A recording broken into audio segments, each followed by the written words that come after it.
Muito boa noite a todos e todas. Estamos começando mais um Fala Borges.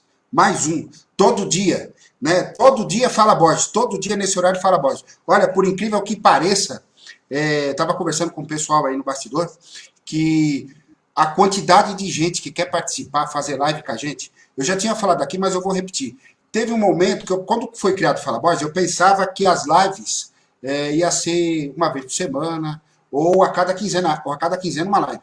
Mas a galera quer tanto participar, quer tanto falar da sua experiência, quer tanto estar junto, né? Construir uma rede bem legal aí que, olha, sinceramente, é, é muito feliz saber que existe uma galera boa, que gosta de participar, que gosta de estar junto com a gente, que gosta de trazer suas ideias. Filosofar é preciso sempre. Filosofar é fundamental. E hoje, para filosofar sobre democracia, um tema bastante complexo. Esse tema aí, com certeza, deve dar umas 3, 4 lives, mas fica sob responsabilidade deles hoje. Democracia e juventude. E para trazer esse tema, eles que opinaram em trazer esse tema, como sempre, e para falar sobre esse tema, eu gostaria de chamar dois companheiros. Um deles é o Clayton William, amigo meu de longa caminhada, trabalhador da Mercedes, é membro e também coordenador do Comitê Lula Livre lá na Mercedes-Benz. Super fera, a gente tem um carinho muito especial por ele. E o outro é outro fera, Juliano Souza, que daqui a pouco vai se tornar advogado, né? É membro é conselheiro tutelar, é um cara ligado à juventude petista lá de Diadema, o Cleiton também é da Juventude PT, e a gente hoje vai ter o prazer imenso de conversar com esses feras. E eu vou chamá-los agora para bater um papo com a gente. Opa, peraí. E aí, galera, tudo bem? Tudo Boa certo aí, noite. Anderson? Maravilha. Tudo certo aí? Tudo bem? Sejam bem-vindos aí ao nosso canal, pô. 10. Valeu, meu irmão. Tamo Cleitão, junto. Bem, sejam opa, obrigado. bem-vindos. Boa noite a todos aí, Juliano, Anderson. É um prazer estar falando com vocês aqui nesse canal, que já é sucesso. Bem, vocês trouxeram o tema aí, democracia e juventude. Por onde vocês querem começar? Eu acho que um está interligado no outro, né? Democracia, juventude. Mas como o Juliano é um rapaz bem jovem, eu acho que juventude é um ponto legal. Juliano, e aí? Democracia e juventude. Como é que você e o Cleiton, vê essa questão da democracia, a questão, os desafios da democracia, a questão da a juventude na democracia? Como é que vocês pensam esses dois pontos? Bom, Vocês eu, dois eu aí, tô vai, ouvindo um Juliano, vai, pouco aqui, começa mas tá aí. travando, mas melhorou. A nossa democracia é jovem, né?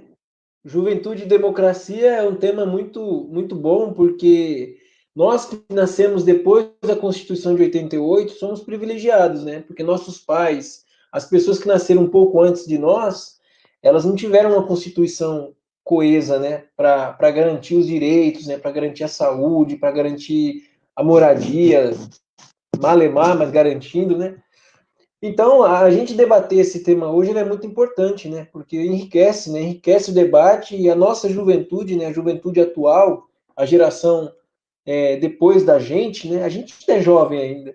A geração depois da gente, ela não tem muito essa ligação, né? Para eles, o mundo é outra realidade, né? Então, a gente está aqui para fazer uma linha de frente nesse debate.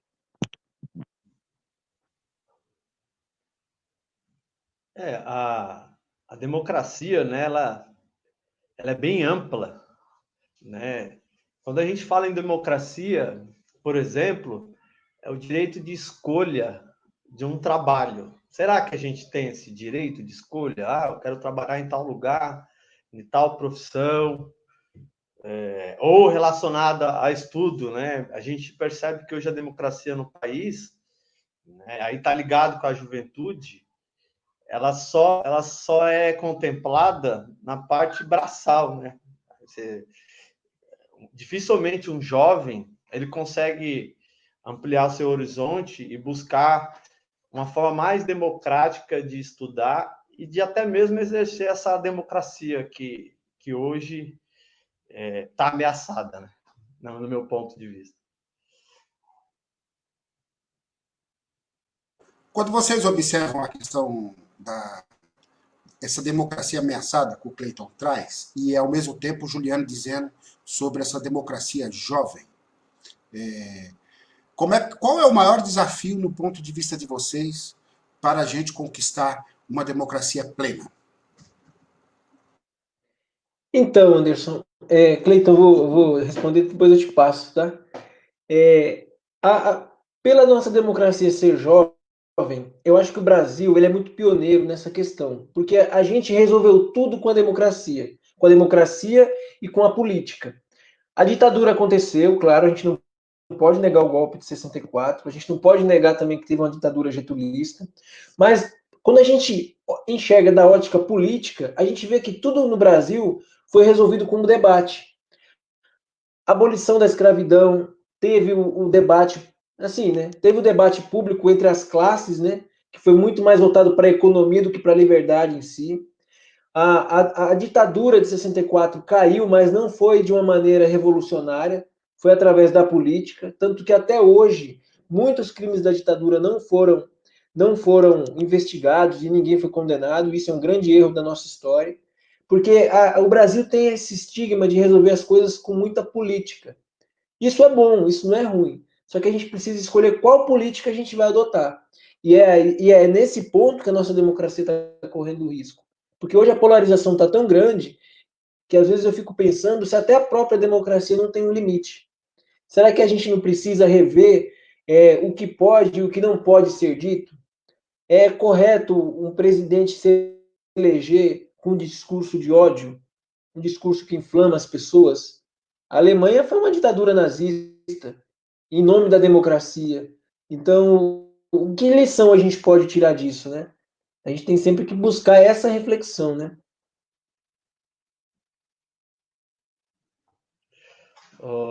Só complementando aí Manda ver. essa linha de raciocínio do Juliano, que eu sou fã dele, né? Tô aqui publicamente dizendo que eu sou fã desse jovem aí. E é um carinho imenso ter vocês aqui com a gente, pô. Vocês são férias.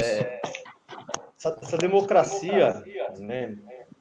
Por exemplo, eu sou coordenador de um comitê Lula Livre dentro de uma empresa, né? E lá a gente nota que mesmo com todo o histórico da luta sindical, com todo o histórico, né, da democracia, muitas vezes ela não é bem vista, né? Muitas vezes ela fica ameaçada tanto pela executiva como pelos próprios trabalhadores que pensam diferente, né? Que acham que ali não é lugar para você discutir esse ponto tão relevante essa pluralidade de ideia que a democracia traz, né? E o que o Juliano falou tem razão, né? Tudo tem um limite, né? Eu posso falar o que eu quero, mas também eu vou escutar o que eu não quero. E isso hoje no Brasil tá bem polarizado, tá bem difícil esse diálogo. Também as pessoas não estão buscando essa política do diálogo, né? Tá sempre do ódio, do ataque ao próximo, sem conhecer a história, sem perguntar por que ele está fazendo aquilo, ou até mesmo respeitando o espaço do outro, né? Porque se ele tem esse direito, né, de se expressar, de buscar a política como uma transformação na sociedade. E muitas vezes isso é mal interpretado também pela população. Cleiton, por que você acha, e aí também passa gancho para o Juliano, por que vocês acham que existe essa má interpretação da sociedade? Por que vocês acham isso? Onde vocês veem isso? Bom, eu acho que as próprias redes sociais e TV aberta, ela não contribui muito para uma democracia plena, né? Ela só traz o que lhe convém. Eu olho hoje, por exemplo, a programação da TV aberta, eu me recordo muito da história do pão e circo, né, na Grécia Antiga, né, que era para lubridiar o povo e não informar o que de fato é necessário para a população. Então, acho que as redes sociais hoje, ela tem um alcance muito grande, tremendo, mas, por exemplo, você não vê um debate aberto igual tem no Fala Bode. Você não vê uma pluralidade de pessoas, de ideias, de conteúdo. É só o que o mundo corporativo, né, ou o mercado impõe. Aí não vai ter mesmo essa democracia. Então, ela começa a ser ameaçada quando as esferas que não tem tanta visibilidade, ela não é ouvida, ela não é enxergada. Então, para mim, essa democracia ela precisa ser mais abrangente. Tem que ter espaço também na TV aberta para todo tipo de diálogo e todo tipo de pauta. E é uma coisa que hoje eu não vejo. Pelo menos as TV abertas, não. Beleza. E você, Juliano? Como é que você vê Exatamente, isso? Cleiton. Eu acho, Cláudio, desculpa, te cortei. Hoje a gente tem a concessão pública, vamos pegar pelo início, né? A concessão pública de um meio de televisão, a TV ela exerce uma função pública, ou seja, a função do Estado de informar, ela é passada para os grandes canais de televisão. Só que quando a gente pega na prática o que o canal de televisão divulga, o que ele oferece para a população, ele está causando um mal danado para o Estado. Porque a gente pega, por exemplo, o caso do Lula. O Lula todo mundo conhece, o Lula foi condenado sem provas. Eu fui na primeira palestra dos advogados do Lula na PUC e eu saí de lá de boca aberta pelo tanto de atropelo que o Sérgio Moro, que o Deltan Dallagnol cometeu dentro do processo do Lula. Coisas de não deixar os advogados terem acesso aos documentos, aos inquéritos dos processos, a como vazar informação para a mídia, para que o julgamento do Lula fosse antecipado pela mídia, pela própria televisão, que tem a função de informar a sociedade, entendeu? Então, quando o Brasil sempre foi vítima disso. O PT, por exemplo, em 89, sofreu um massacre da Globo. O Lula não ganhou a eleição de 89 porque no último debate a Globo editou, cortou falas do Lula para favorecer o Collor. O próprio Boni, diretor executivo da Globo na época, assumiu isso anos depois. E hoje isso foi potencializado com a rede social. O Cleiton falou algo importante, porque a rede social ela junta pessoas com a mesma ideologia. Eu aqui em Diadema, uma pessoa que pensa igual a mim lá no Ceará, na rede social a gente se encontra. E a gente começa a ganhar voz, a gente começa a multiplicar. E dependendo do que a gente divulga, a gente está vendo a campanha do Bolsonaro foi isso. Quando você divulga ódio, quando você mexe no algoritmo que causam sensações, reações nas pessoas, esse tipo de publicação ele cresce muito mais. Então, como que a gente faz uma frente diante disso? A disputa à prefeitura de Fortaleza, no Ceará, está sendo isso. O candidato bolsonarista está com 28% de chances e o candidato progressista, né, do Partido dos Trabalhadores, está com 23%. O Ceará, que é um exemplo da política nacional, que elegeu Ciro Gomes, elegeu o Cid, elegeu o próprio governador do PT, que agora não me recordo o nome. É um estado que tem uma das maiores notas na educação do país, e você vê que a polarização ela não escolhe um público, ela atinge sociedades de maneira agressiva. Isso precisa ser barrado. E é aí que a gente começa a ver que a democracia que a gente conheceu, a democracia que a gente estudou lá nas aulas de geografia, história e filosofia, não é mais a democracia que hoje está em vigência no país e no mundo. A gente precisa reaprender a democracia. E eu tenho muito medo disso, porque nesse meio caminho a gente pode cair numa ditadura novamente e nós que estamos aqui hoje perdermos a oportunidade de construirmos algo novo no mundo, né? Como aconteceu lá atrás no Brasil, né, em 64. Não, beleza. Não, maravilhoso ouvir vocês. Muito bom. Mas agora, Só, fala, Cleitão. Fala aí, manda ver. só complementando, por exemplo, o Brasil ele passou por grandes reformas estruturais. Só para dar um exemplo, como a gente não vive uma democracia, né? E uma parte do Congresso falava que tinha que fazer a reforma da Previdência, a reforma trabalhista, né? A terceirização irrestrita. ia para o meio de comunicação. E é legítimo, ponto. Só que o outro lado da história, até hoje, as pessoas não estudaram. A gente está numa grande metrópole, que é São Paulo, que aqui as pessoas são mais privilegiadas, têm acesso à informação, mas quando você fala de uma reforma estrutural num país, é preciso um debate nacional, numa rede aberta. Aí você leva o cara que defende a reforma e o cara que contrapõe. Esse processo foi simplesmente ignorado pelas grandes mídias. Aí você vê hoje o próprio jovem, que ele não tem a noção que hoje, por exemplo, dificilmente ele vai aposentar. Quando você olha a estatística de sobrevivência do brasileiro, dependendo do estado, ela cai para 55. Salvo engano, acho que Alagoas. Então, essas pessoas não vão nunca mais se aposentar. Aí, quando você olha para a reforma trabalhista, né, que falam que tem que terceirizar, que tem que para baratear o custo. Aí, quando você olha, por exemplo, o gráfico de mortalidade no local de trabalho, são as pessoas terceirizadas que mais morrem. Isso não foi falado em TV aberta. Será que tivesse esse diálogo, teria passado dessa maneira a reforma? Eu acho que tudo deve ir se adequando, eu acho que isso é natural da vida, e as leis também são assim, mas a falta da democracia, do diálogo, né, da pluralidade de ideias, a mídia ela não consegue contemplar, porque também ela faz parte de um grande conluio corporativo, então ela também não é o interesse dela. Então cabe nós, como juventude, pautar esses grandes meios de comunicação para falar, tem que falar essa pauta. Ou a gente simplesmente só escutar o Fala Bode, que aqui sim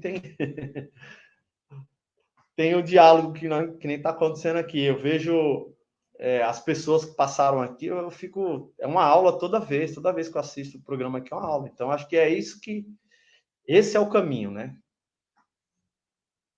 Esse é o caminho. Ao mesmo tempo que a gente vê a crítica, não, o caminho não é só o Fala Bode, o caminho são as redes sociais. As redes sociais, elas têm que ser ocupadas, né? Elas têm que ter... O Cleiton, Juliano, vocês estão show, porque as redes sociais, elas têm que ser ocupadas, né? Só que, ao mesmo tempo, vocês estão trazendo aí um grande desafio, que é a questão... O Juliano, quando fala a respeito das eleições de 1989, né, onde eu lembro daquele debate, que o Collor de Mello chegou com 10 pastas com papéis em branco, né? E é verdade, o Boni um dia desses falou na Globo News que, olha, aquilo foi tudo armado. Agora, olha só, aí é uma pergunta, hein? Por exemplo, quando você vê o Boni hoje dizendo aquilo foi tudo armado e a sociedade não tem reação nenhuma, e mesmo assim, não, tem reação. A reação da afirmação, grande parte da sociedade teve a reação da afirmação de 89. Como assim? Votando em quem votou, né? Votando em quem votou. Como é que a gente supera tudo isso no ponto de vista de vocês? Como é que a gente supera isso aí? Onde está a saída? Não é em Guarulhos. Onde está a saída? Tanto na fábrica, Então, Anderson, onde o... Desculpa, tanto na fábrica, porque esse cara tá lá na fábrica que é um micromunicípio, né? Ali é um município. Porra, imagine quantas pessoas trabalham naquela montadora. Ali é um município. E ao mesmo tempo você tem o Juliano, que também vive num ambiente acadêmico, vive na sociedade, conselheiro tutelar, que é a mesma sociedade que está dentro da fábrica, está fora. Como é que é isso, né? Porque não aprendemos com o que aconteceu em 89. Não aprendemos. E também não aprendemos com o que aconteceu em 94. E também em 98. Né? E também nós não aprendemos com o que aconteceu, por exemplo, em 2002. Em 2006, não é isso? Em 2010. Então, como é que a gente vê? Como é que vocês observam isso? Sabe, quando eu vejo um cara do porte do Boni falar que a gente não, que aquilo tudo foi uma armação para eleger o Collor, eu fico revoltado. Sabe por quê? Porque um cara daquele, ele nunca precisou pedir dinheiro emprestado para comprar um gás na casa dele. Ele nunca precisou pedir dinheiro emprestado para pagar um aluguel. A Globo, ela é responsável, isso eu falo sem medo nenhum, ela é responsável pelo atraso social do país de mais de 40 anos. Porque se a gente pegar na história, a Globo apoiou a ditadura, a Globo apoiou Fernando Collor de Mello, a Globo elegeu Fernando Henrique Cardoso no segundo mandato, a Globo elegeu Bolsonaro, a Globo elegeu Michel Temer, ela apoiou o golpe. Então, toda vez que a gente tem um retrocesso político, não é o empresário que paga. Não é o empresário que paga, porque ele não vai sentir falta. Ele deixou de ganhar uma ação na bolsa, ele continua milionário. Agora, o trabalhador não. Eu lembro do meu pai desempregado na época do FHC, era a situação de calamidade na minha casa. A gente não passou fome porque a igreja ajudou a gente. Meu pai foi metalúrgico, meu pai trabalhou aqui na Metagal na década de 80 em Diadema. Meu pai, ele participou de greve, na greve dos metalúrgicos em 81, em 79. Meu pai trabalhou em uma empresa conhecidíssima aqui em Diadema, na Toro, e ele pegou toda essa fase, né, da metalurgia no Brasil. E quando a gente vê um empresário falar que aquilo ali foi a armação para o nosso político ganhar, né, para a direita ganhar, a gente fica revoltado. Olha o tanto que o Brasil perdeu, Anderson e Cleiton, nesses últimos anos com essa brincadeira do golpe. Nós deixamos de desenvolver pessoas, nós deixamos de levar jovem para a faculdade, nós deixamos de gerar emprego, nós deixamos de gerar renda para a população, a troco de quê? A Globo hoje está pagando um alto preço pelo Bolsonaro, mas mesmo assim eu ainda acredito que não é o bastante. Ela precisa de mais, porque ela acha que o Bolsonaro vai passar. Ela acha que o Bolsonaro vai passar e ela vai continuar. Mas a gente precisa, enquanto sociedade, criar esse debate. Só para fazer um gancho, a Luiz Erundina e mais alguns deputados do PSOL criaram um projeto de lei para obrigar os debates na rede de televisão. Eu achei muito interessante isso. Por quê? Porque a grande mídia, porque a esquerda ela está começando a se organizar, a ocupar os espaços da rede, que nem você falou, a esquerda eles estão querendo calar a voz da esquerda de novo pelas beiradas, entendeu? Porque eles viram que a brincadeira do Bolsonaro acabou o efeito. O Bolsonaro ele está bem avaliado hoje por conta do auxílio emergencial. Mas e se não fosse isso? O Paulo Guedes, que era o super-ministro da Economia, hoje é um ninguém. O Moro já caiu a máscara. Então eles têm quem para oferecer? Se a gente parar para pensar, toda vez que alguém brinca com a democracia, quem sofre é o povo pobre. E a gente que está na linha de frente disso não pode deixar que isso se repita novamente. Porque senão a gente vai viver sempre dando um passo para frente e dois para trás.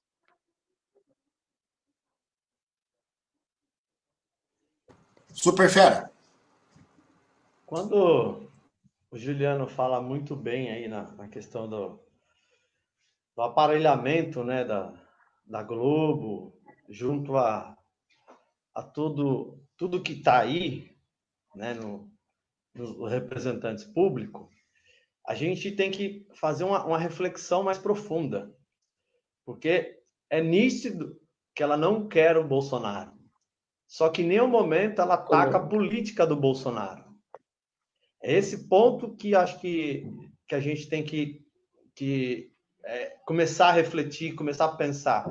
Porque eu vejo ela falando muito da família, muito pessoal. Você vê que é um negócio pessoal, né? Que eles estão se comendo entre eles lá. Só que quando ele propõe uma venda de uma estatal, por exemplo, você não vê a Globo, por exemplo, fazendo uma crítica ou trazendo uma outra visão, um outro ângulo, né, de tanto prejuízo que isso pode trazer para a nação, né?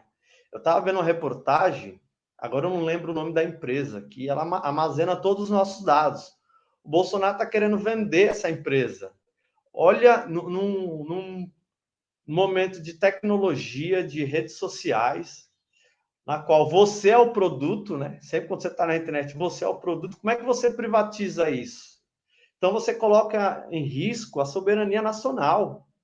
Então é esse debate que a esquerda, os jovens, o Fala Borges, o Cleito dentro da fábrica, o Juliano na sociedade, é esse debate que a gente tem que puxar.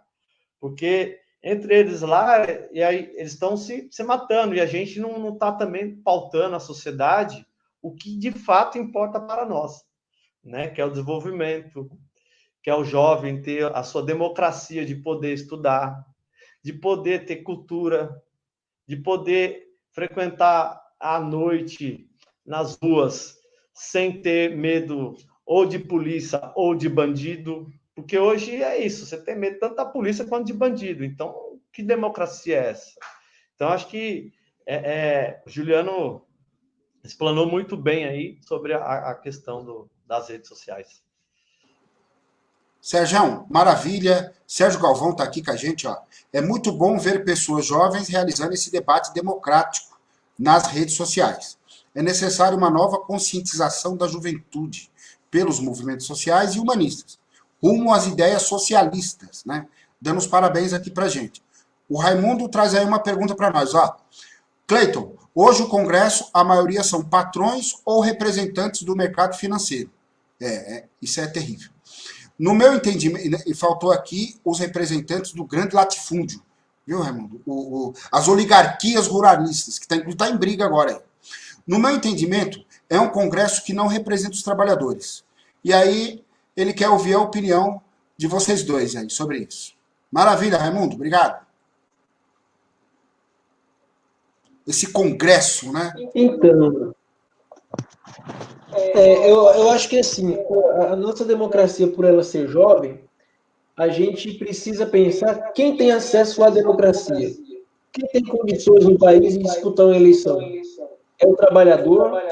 É o cara que trabalha na rua vendendo bala, vendendo máscara? Ou é o empresário que tem dinheiro para financiar? Se a gente pegar as candidaturas do Partido Novo, a candidatura do Arthur Duval em São Paulo, eles batem todo dia no fundão eleitoral, todo dia no fundão eleitoral, mas eles não explicam o que é o fundo eleitoral. Porque o fundo eleitoral ele serve para dar voz para quem não tem. Eles batem porque eles não precisam.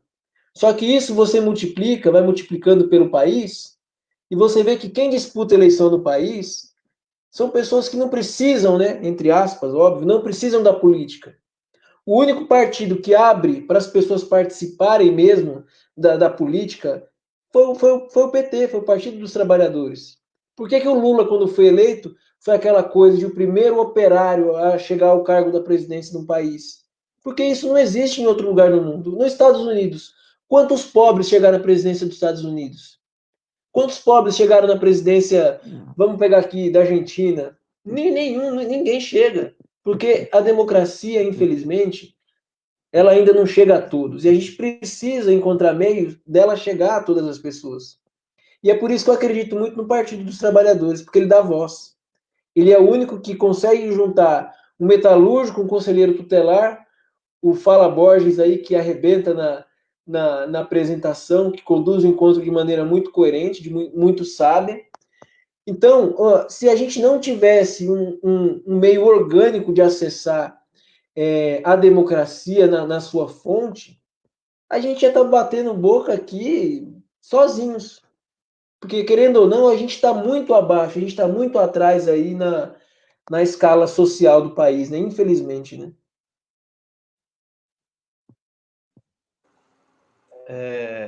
Obrigado, Raimundo, pela pergunta. Na minha opinião, né, ele falou que o Congresso está cheio de patrões. E eu concordo com essa afirmativa que ele diz, só que a gente precisa entender por como aquelas pessoas chegaram lá. Né? Hoje, quando tem um discurso aí, né, seja o microempreendedor, né? É um discurso que está muito atual aí, e a juventude abraçou isso cegamente, na minha opinião. Né? Eu moro aqui em Diadema, né? E outro dia, só para a gente entender como que as coisas estão caminhando. E eu estava dirigindo no meu carro e parei no semáforo. E veio um grupo de jovens com um crachá no peito, vendendo chocolate, escrito microempreendedor. Aí o semáforo abriu, eu dei a volta, né? Eu falei, eu vou lá, vou comprar o chocolate daquele microempreendedor. Aí eu fiz uma pergunta, ó, só vou comprar o chocolate se você me responder uma pergunta. Você sabe o que é um subemprego? Aí tinha uns 5, 6 assim, um olhou para a cara do outro assim e falou, não. Falou, ó, vou comprar o chocolate, mas vai ficar a lição de casa. Voltando para a questão do Raimundo, o Congresso está cheio de patrões, porque quem hoje, ou uma parte da sociedade, não se vê como classe mais trabalhadora. E a juventude, né, que é o que mais está nas redes sociais, ela também não se enxerga mais.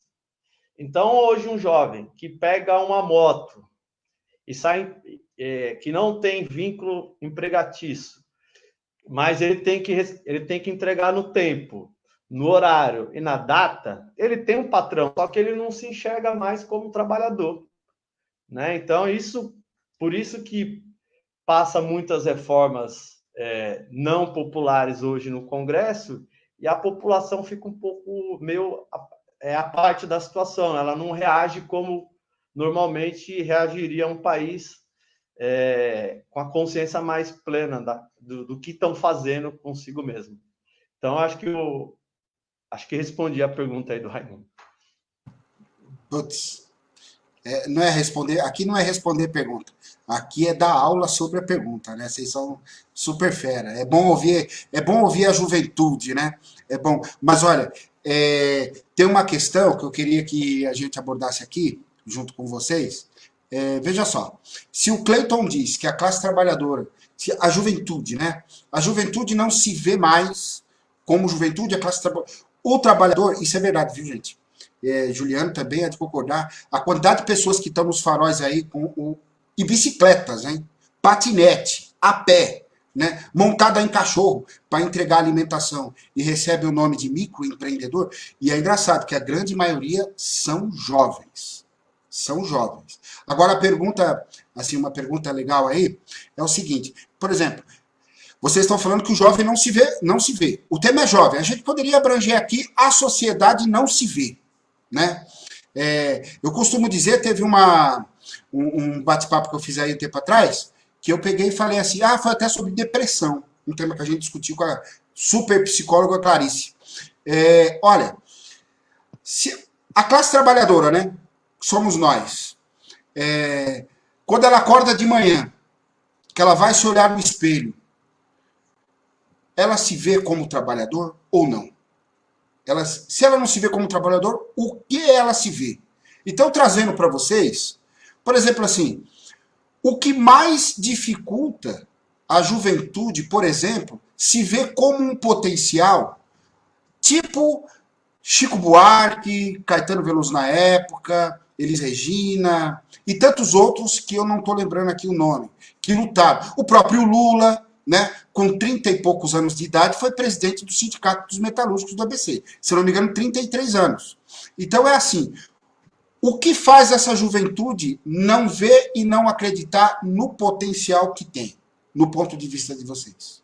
O que faz? Tanto na fábrica, quanto na sociedade, quanto nos diversos lugares que vocês convivem. Juliano? Então, Borges, o que eu vejo assim, comparando épocas, é a formação do país na época do Lula, por exemplo, é a formação do país na época da Elis Regina, do Caetano, do Gil, que era um país que era muito forte na cultura, né? O Getúlio Vargas, ele tinha os defeitos dele, mas ele ele deu muita voz, né, para essas manifestações culturais, para essa questão social, tanto que o título dele de pai dos pobres não é à toa. Então, a formação política dessa geração, ela cresceu muito enraizada. E depois foi cortada com o golpe, né? Deram uma machadada e acabaram com tudo. Só que esses caras já estavam criados, então eles tinham força e coragem de enfrentar e venceram. Agora, quando a gente traz para a nossa atualidade, o jovem hoje, ele tem muito sonho americano. O que é o sonho americano? O Clayton sabe porque ele trabalha numa empresa que ela prega muito isso, né? A Mercedes é um status. Você pode entrar ganhando R$1.000 na Mercedes, mas se você trabalha na Mercedes, meu amigo, se você tem aquele macacão azul com a estrelinha no peito, esquece. Você é a classe média brasileira.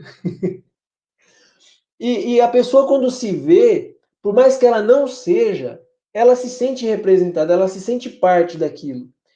Eu falo isso porque eu trabalhei numa empresa em São Paulo, na Berrine, e era muito isso. Eu via pessoas como eu, que ganhavam R$ 18 de VR, e se achavam pessoas assim incríveis, que estavam no mais alto ponto da vida por estar inclusa naquele ambiente.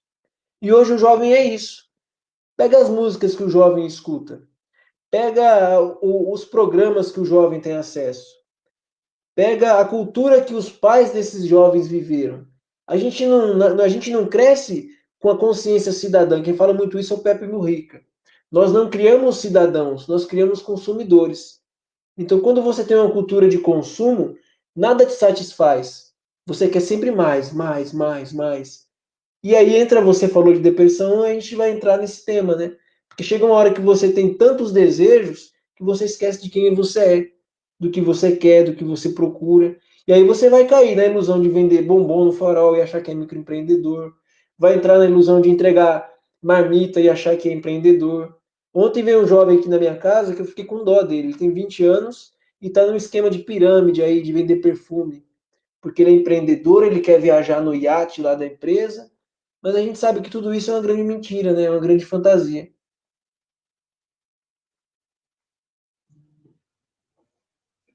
Pegando o gancho que o Juliano falou da questão da raiz, né? Daquela coisa sobre a música. Por exemplo, há um tempo atrás, quando você escutava o Racionais, né? Vou dar ele como referência, Sabotagem, a periferia era uma crítica social aquelas músicas.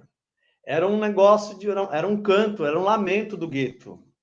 E quando você olha para o jovem hoje e escuta tipo, e repara na letra, no conteúdo daquela música, eu não vejo mais essa crítica social. Muito pelo contrário. Eu vejo vendendo uma ilusão na qual boa parte da população que escuta aquela música, ela não faz parte. E hoje está muito funk, né? O funk ostentação, tem o sertanejo. Gente, eu gosto de funk e gosto de sertanejo, mas eu gosto de algo mais crítico. Eu não consigo ouvir uma música na qual eu não faço mais parte, né? Ah, é o meu carrão, é a minha correntona, só que aí eu tenho que acordar 4 horas da manhã e estar no pé da máquina, né? Tem sentido isso? Isso, para mim, não tem sentido. Eu acho que isso que está faltando. As pessoas se enxergar, né? Como trabalhador, como jovem, né? Como o Anderson bem relembrou aí, o Lula assumiu o sindicato. Imagina hoje um jovem assumindo o sindicato ou à frente de um movimento popular. Existe, mas é minoria, né? Acho que é isso que está faltando. A própria juventude, ela virar protagonista. E hoje a juventude não é protagonista, muito pelo contrário, ela está muito omissa. Com esse discurso aí de seja um microempreendedor, então ela não se prende a nada. Recentemente, teve uma greve no centro de São Paulo sobre os motoboys. Em nenhum momento aquela galera lá pediu uma organização da categoria. Em nenhum momento aquela galera pediu uma voz para representá-los. A pauta da manifestação foi só o aumento nas entregas. Então foi uma coisa muito individualista. Uma coisa muito individualista, só olhando para si mesmo. Elas não pediram a legislação, eles não pautaram os deputados, né, os vereadores, simplesmente vamos fazer uma manifestação para melhorar os ganhos. Então fica uma luta vaga, ela não tem sentido, porque o cara que ganha, que consegue essa remuneração um pouco melhor, ele acaba abandonando aquela manifestação porque ele já está bem. Então acho que é isso que falta, ter mais pauta coletiva, as pessoas entender que só o coletivo a gente consegue transformar, independente se é juventude, se é melhor idade, se é metalúrgico, independente, porque é só o coletivo a gente consegue contrapor um sistema que está aí oprimindo e vendendo uma ideia na qual não é a realidade de boa parte dos brasileiros. Porra, Muito legal ouvir vocês, viu? Muito legal. É assim, cada vez que eu vejo uma live dessa aqui, com feras igual vocês, mais justifica o objetivo da live e o objetivo do canal, né? Assim, o canal é de vocês, o canal é da gente, o canal o quem participa é o dono do canal, né?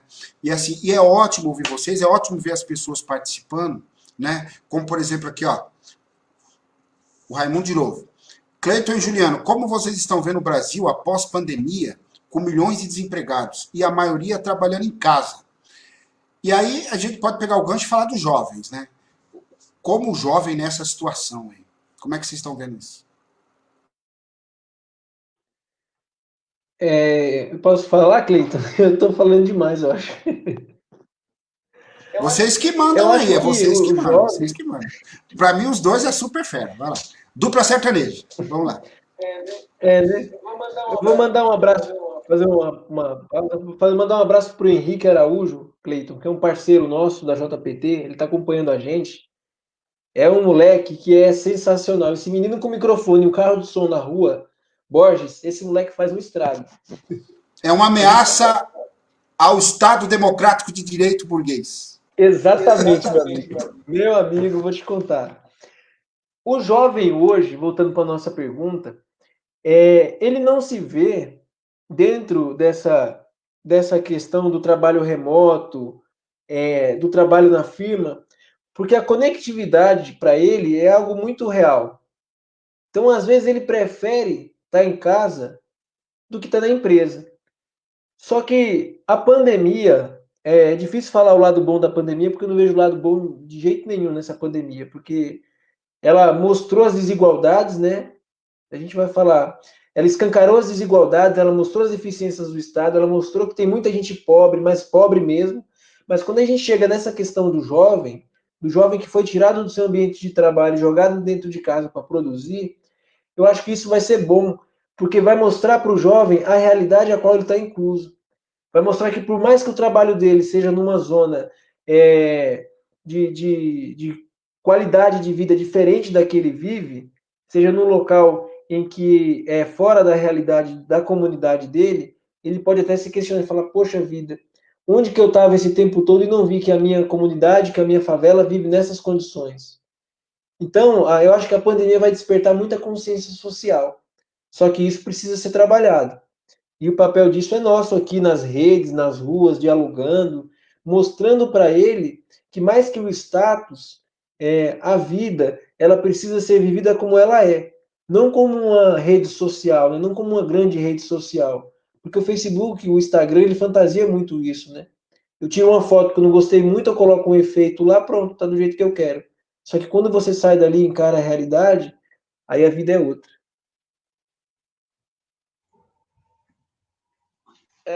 Sobre o desemprego, isso é um colapso social, né? Que já estava anunciado, já estava, né? A gente já vinha nesse processo desse colapso social e a pandemia acelerou tudo isso, né? A pandemia, no meu ponto de vista, ela escancarou, de fato, quem está recolocado, né? Quem de fato tem e quem de fato não tem. E às vezes uma pessoa que sempre teve o seu emprego e não tinha essa consciência que era a mão de obra dela, né? A venda da mão de obra dela, que trazia o sustento para dentro de casa, indústrias, fábricas, lojas, paradas, isso aí escancarou. Hoje você vê, por exemplo, um monte de gente indo, pessoas que sempre trabalharam, sempre pagaram aluguel e morar na rua. Então, isso é muito grave no nosso país. Isso mostra que a gente tem que pautar, agora estamos em época de eleição, qual política pública de habitação nós queremos. Né? Qual política de geração de emprego e renda nós queremos. Isso é papel do jovem também, né? É de toda a sociedade, mas o jovem, acho que ele está sendo mais prejudicado nessa pandemia. Porque quando você olha para o mundo corporativo, as pessoas que têm um pouco mais de idade, elas se manteve, né? E quando você olha para a juventude, o desemprego ele está muito alto. Aí quando você olha para aquela carteira verde e amarela, né, proposto pelo nosso ilustre presidente, que falou que ia gerar emprego, que ia dar mais condições de trabalho, que ia facilitar a entrada do jovem no mercado de trabalho, e não gerou nada. E o jovem, que é o maior interessado nisso, também não se rebelou, também não se organizou. Pô, eu quero meu emprego, isso é direito constitucional meu, de ter meu emprego, de ter minha moradia, de ter minha educação. Então, acho que hoje isso está se perdendo no jovem, né? Hoje isso está muito vago. Acho que o jovem está deixando as coisas caminhar no mar morno, né? Aquela coisa, do jeito que vim, tá bom, segue a vida, e a gente precisa se organizar. E como exemplo também, eu sempre falo, apontar caminho é fácil, mas fazer mesmo, né? Mão na obra. Quantos tem à disposição? Então, acho que é isso que a juventude está faltando, né? Ter jovens igual o Juliano aí, né? O Henrique, um abraço, Henrique, que é um menino fantástico, você precisa conhecer antes. Maravilha. Jovens igual você. Igual eu, obrigado. É isso. Não é porque é pai agora, porra, não é porque agora é pai, não é mais jovem. Se você se acha que não é mais jovem porque tem uma só, imagine eu com 4, né? Então, já sou um ancião, porra. Peraí, devagar. Eu não tenho nenhum, eu sou um menininho ainda, né? Mas olha, é isso. Continua, por favor. Não, é isso. Não, manda. Sabe, a gente tem que usar redes sociais, por exemplo, que o jovem adora, para criar debates, né? Para puxar assunto, para pautar qual país nós queremos, né? Porque quando eu olho para os dois lados, né, tanto a direita quanto a esquerda, eu não vejo ninguém satisfeito. Isso eu não vejo ninguém satisfeito. Tanto um lado quanto o outro, eu não vejo. Isso aí eu posso garantir. Mas eu não vejo ninguém pautando, por exemplo, isso. Qual país nós queremos, né? Qual educação nós queremos? Qual política de moradia, de fato, nós queremos? E muito pelo contrário, quando você acaba trazendo esses temas, esses tópicos para um jovem, ele acaba se negando a debater esses assuntos. Então, acho que o jovem, e eu me incluo nisso também, né? A gente precisa ter espaços, cultivar esses espaços melhores, que nem o Fala Borges. Acho que é por aí. Falta oportunidade para os jovens, para justamente chegar nessa lógica que vocês estão dizendo aí, sobre, por exemplo, porque a gente também não pode entrar aqui num alto flagelo aos jovens, né? A gente não pode, agora os jovens, vamos agora, morte aos jovens, mas, sentido figurado, mas assim, o que faz o jovem ser desestimulado não seria a falta de oportunidade? Seja onde for, e cria-se uma ilusão de uma outra oportunidade, uma ilusão, né? Que é o que vocês estão dizendo aí. Mas não falta oportunidade aos jovens? Como é que vocês veem isso? Então, Borges, eu acho que falta, porque o que acontece? O jovem, principalmente o jovem periférico, ele é criado ali dentro daquela comunidade. Ele começa a ir para a escola, e ali começa o desmanche dos sonhos, né? Porque a escola, ela deveria ser um ambiente que colocasse o jovem, que propusessem ao jovem o crescimento. Ainda mas de maneira muito atrasada. E a própria escola acaba retardando isso, porque se a gente pegar, as empresas mudaram ao longo do tempo, a comunicação mudou ao longo do tempo, e a escola é a mesma de 50, 60 anos atrás. A sociedade mudou e a escola continua a mesma. Então, como que você pode exigir do jovem uma consciência política, sendo que ele não tem acesso a essa consciência política? Sendo que o Estado, pegando aqui São Paulo, há mais de 30, quase 30 anos é governado pelo PSDB, que é um partido completamente de esquerda, um partido conservador, e que prega isso dentro da sala de aula. A gente sabe disso. A gente estava conversando nos bastidores, falando da faculdade, né? Não é por acaso que a maioria dos universitários das faculdades sejam de direita, porque essas pessoas, elas não foram criadas com a pluralidade de ideias. Não que ser de direita é algo errado, mas para você ser de direita, você precisa ter um fundamento, você precisa ter uma construção de base de conhecimento. Como que você pode pegar um jovem periférico, pobre, e esse jovem se declarar de direita? O que ele conserva? Por que ele é conservador? Ele não sabe responder. Então, o jovem ele precisa de oportunidade. Mas como que a gente cria essas oportunidades? É como o Cleiton já deixou bem claro, é propondo o debate. E quando ele fala que não tem ninguém satisfeito, é uma frase muito curiosa essa, Cleiton, eu adorei essa sua colocação, porque eu penso da seguinte forma, a satisfação da ideologia, eu acho que ela foi até deixada de lado, porque virou uma briga pessoal. Se você é de direita e eu sou de esquerda, eu não quero convencer você a acreditar em mim. Primeiro eu tento, mas depois, quando eu consigo, eu passo a te ofender. Então ele passa pelo próprio ego a se satisfazer daquela ideologia dele para se sobrepor a outra pessoa, entendeu? Então, quando a gente fala dessa criação de oportunidades, eu só vejo essa oportunidade para o jovem com o debate. E isso tem que ser levado a todo canto da cidade, sabe? A todo canto da comunidade. Bom, eu acho que oportunidade falta muito mesmo para o jovem, né? Mas a gente enxerga uma oportunidade normalmente quando vem junto com a qualificação, né? Que nem o Juliano falou das escolas, eu concordo plenamente. Quando você olha a escola, ela não tem um trabalho contínuo. O país não tem um trabalho contínuo. Vou colocar o país porque a gente está falando do Brasil. Quando fala de escola, fala do Brasil. E quando você olha, por exemplo, a educação, né? De novo, a gente está numa grande metrópole.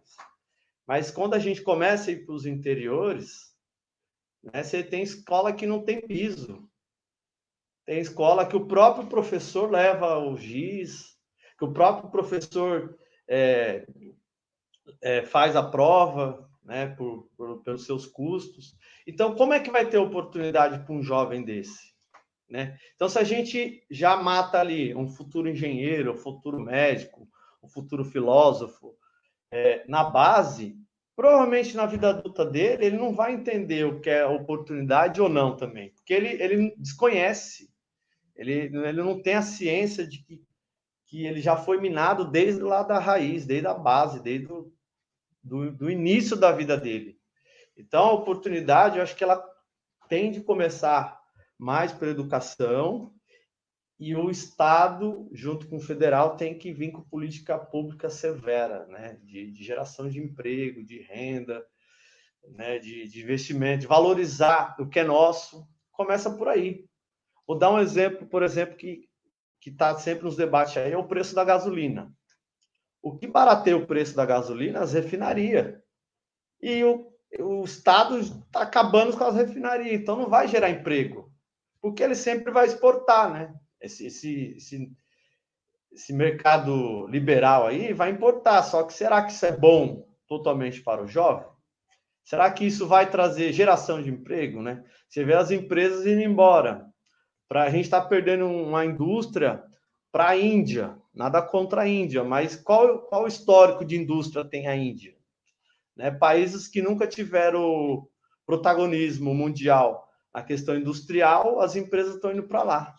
Então, isso também cabe o jovem entender o que está acontecendo para pautar os governadores, os seus representantes, até mesmo as lideranças de bairro, o sindicato, por que isso está acontecendo? A gente precisa fazer essa conjuntura toda.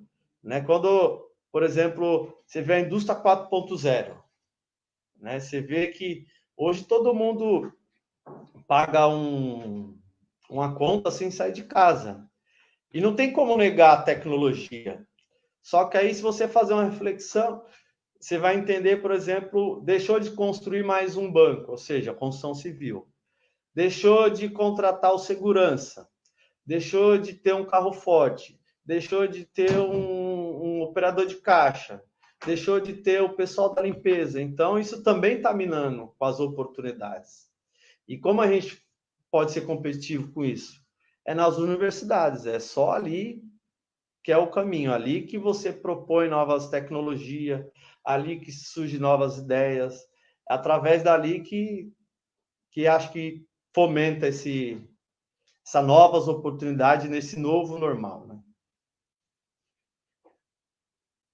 Maravilha. Porra, show de bola. Vocês não são candidatos a nada, não, é isso? Tá tudo bem? Mas falando em candidatos, as eleições para vocês, as eleições é um caminho importante para já começar esse processo? Como é que vocês veem isso? Já que nós estamos no ano eleitoral, né? As eleições, como é que vocês veem as eleições? Como é que vocês veem as eleições como caminho, sim ou não? E a questão é, como é que vocês veem a participação da juventude nas eleições? Tanto quanto candidatos, como eleitores, ou participando de atividades relacionadas às Eu acredito eleições. assim, fortemente que as eleições são um caminho, sim, viu, Borges? São um caminho para a transformação. Aqui em Diadema, graças a Deus, o Felipe está bem colocado.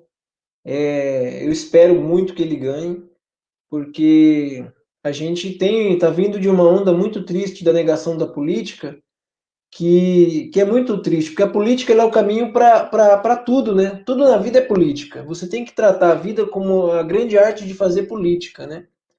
E quando você vê a negação, quando você vê a mídia dizendo que todo político é bandido, que todo político não presta, que todo político é corrupto, você está dizendo para o jovem que aquilo não é para ele. Você está dizendo para o jovem, deixa isso com a gente aqui e você vai entregar iFood, você vai ser Uber, vai ser microempreendedor, não vai ser político. E aí que está a grande armadilha, né? A grande armadilha do grande sistema é essa, né? É você jogar as pessoas debaixo do tapete, pisar em cima delas e falar para elas, não, é isso mesmo, tá tudo bem. Continua aí que você vai chegar no topo. Então, quando você vai falar de política com o jovem, ele já vem completamente armado, porque para ele a política é algo que não presta. Quando você vê em países de primeiro mundo, isso é algo que é ensinado nas escolas, né? Que é ensinado nas escolas como o Cleiton já disse, como um negócio de amplitude, um negócio plural, um negócio onde todos participam. Infelizmente, na nossa sociedade, não. Ela tem um lado, ela tem alguém que você pode elogiar, mas você não pode criticar. Foi o que aconteceu com aquela jogadora de vôlei, né? Que foi penalizada pelo STJD por ter gritado fora Bolsonaro. E em contrapartida você tem o Felipe Melo no Palmeiras, que faz arminha com a mão e manda abraço pro presidente, está tudo bem. Então, que país é esse que a gente está deixando para a juventude? Um país que só tem uma voz? Então, para o jovem é muito complicado ele encarar a política como uma realidade dele, porque a realidade dele é outra, é vender o almoço para comprar janta, entendeu? E o caminho é sim a política, acredito muito nisso, muito mesmo. Não, a política, ela tem um papel fundamental, né, em todo esse processo aí, né? Que é dali que surge tudo, ou boa parte do que acontece, né? E o Juliano explanou muito bem sobre a criminalização, né? Aí, se tem algo que é criminalizado, por que eu vou participar? Né? É a primeira dúvida que o jovem coloca na cabeça é isso. Pô, se todo mundo que está lá não presta, por que eu vou entrar? Né? Na cabeça do jovem fica essa dúvida, né? Aí isso vai minando as cabeças pensantes também.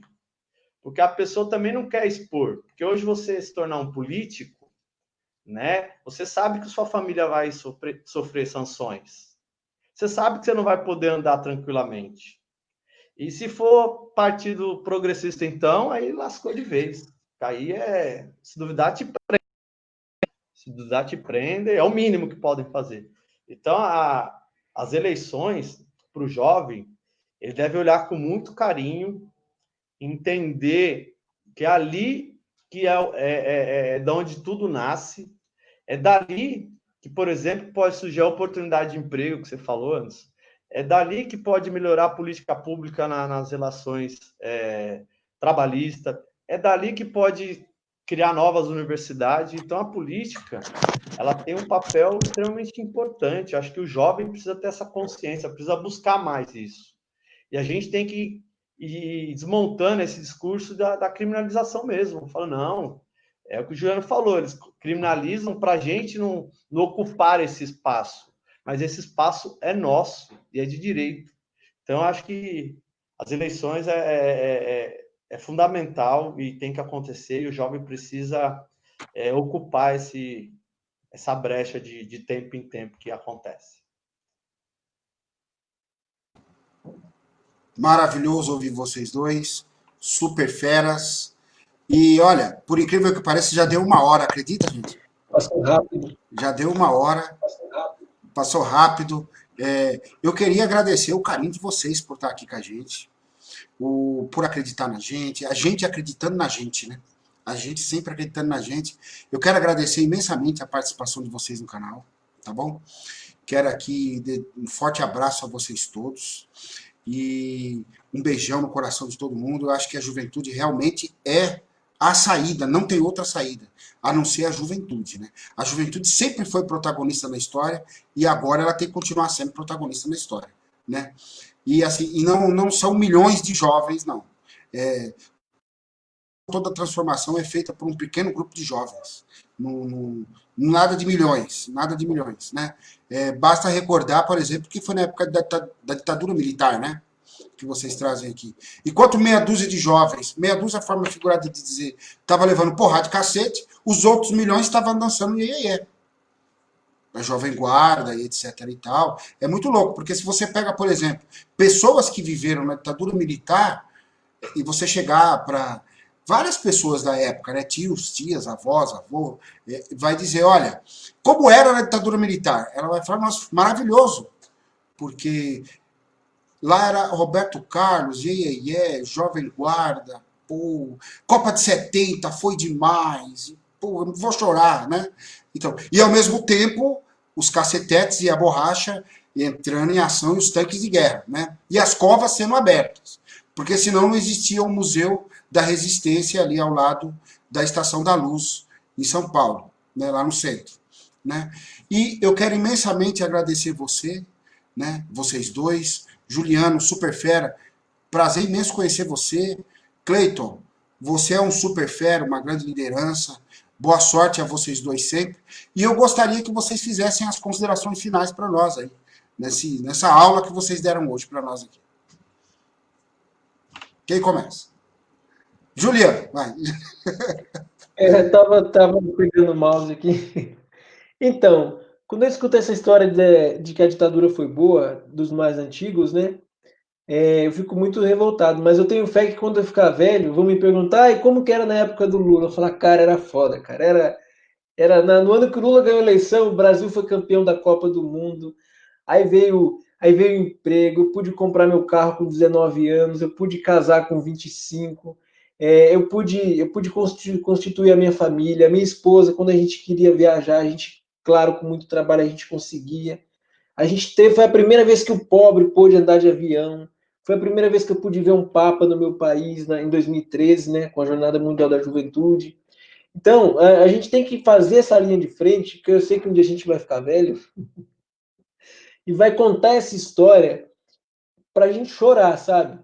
O que eu mais quero hoje, e quero provocar isso a todos vocês que estão assistindo a gente aí, é que a gente retome esse país, que a gente comece pelos municípios, fortalecendo cada candidatura, sabe? Se a gente somar força, se essas meia dúzia de jovens espalhados aí pelo grande ABC, por São Paulo, onde você está, somar força e buscar construir, enquanto uns estão dançando iê, enquanto uns estão pensando em ser microempreendedor, a gente está construindo e garantindo um futuro dessa gente, entendeu? Então a gente precisa ter força, ter coragem, não ter medo, não ter vergonha de encarar os desafios da vida, não ter vergonha de onde veio e buscar construir algo novo, porque só depende da gente. Isso eu acredito, dentro da política, é uma frase que eu acredito.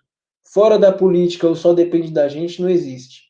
O só depende da gente fora da vida política é ilusão. A política é o que deve reger a nossa vida e é o que deve nos incentivar todos os dias a buscar algo novo. Porque só assim a gente constrói uma sociedade mais justa. É o que eu penso todos os dias lá no conselho, quando eu estou nas reuniões com o Cleiton, que a gente faz os nossos debates, né, Cleiton? A gente quebra o pau lá na sala do partido, porque a gente debate mesmo, e isso é importante. No dia que o jovem descobrir o valor do debate, a gente vai conquistar muita coisa.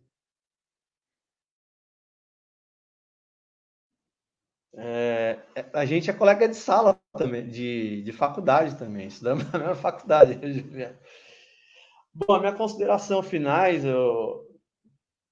acho que o Juliano já explanou muito bem, né, do que a gente acredita, eu concordo com tudo que ele disse aí, mas eu quero parabenizar os professores, que hoje é o dia dos professores, o Anderson é meu professor, o pessoal da faculdade, da escola, os amigos que eu tenho. Então, acho que a gente precisa valorizar os professores. Minhas considerações finais, vai toda a minha gratidão a tudo que eu sei, a tudo que eu estou aprendendo e a tudo que eu vou aprender aos professores. E a você, Anderson, a você, Juliano, por esse papo maravilhoso aqui. Espero ter contribuído com alguma coisa aí com vocês. Falsa modéstia da... Pô, vocês são super feras. Cleito, você, obrigado pelo carinho do Dia dos Professores, né? Um dia...